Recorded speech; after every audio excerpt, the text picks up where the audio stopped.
కుర్రా దుర్గారావు గారి ఆత్మీయ మిత్రులైనటువంటి ప్రతి ఒక్కరికి మరియు మీడియా మిత్రులకు అందరికీ హృదయపూర్వక నమస్కారాలు.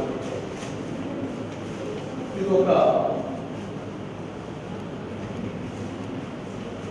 వ్యక్తి శక్తిగా మారిన కుర్రా దుర్గారావు గారి జీవితంలో ఒక మర్చిపోలేనటువంటి మధురమైనటువంటి ఘట్టం. అనేక కారణాలు ఉన్నాయి. తాను బీటెక్ చేసి ఎంబీఏ చేసి అనేకమైనటువంటి అభివృద్ధి అవకాశాలు ఉన్నా కూడా వేడిని లెక్క చేయకుండా నిరంతరం మనిషి ఒక శ్వాస ఎలా తీసుకొని జీవిస్తూ ఉంటాడో అలాగే కుర్రా దుర్గారావు కూడా నిరంతరము తాను ఈ మానవాళికి ఏ విధంగా సహాయ సహకారాలు అందించవచ్చును, ఏ విధంగా మానవ అభివృద్ధి కొరకు తాను అంకితం అవ్వవచ్చును. ఇక భగవంతుని దయవల్ల నేను ఆయన ఒక మిత్రుడుగా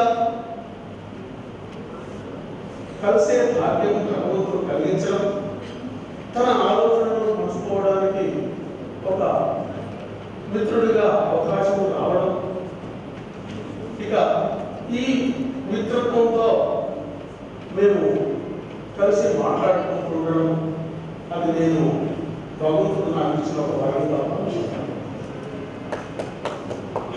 వాస్తవంగా భగవంతుని అనుగ్రహం వల్ల తను ఎలాగైతే మానవ నిర్మాణం కొరకు విద్య అనేటువంటి ఒక పుస్తకం రాయాలని రాయలేదు, అందరి గ్రంథకర్తలలాగా రాయాలని ఒక ఆథర్గా రాసినటువంటి పుస్తకం కాదు. అలవోకగా తన హృదయ తపన నుండి ఆవిర్భవించినటువంటి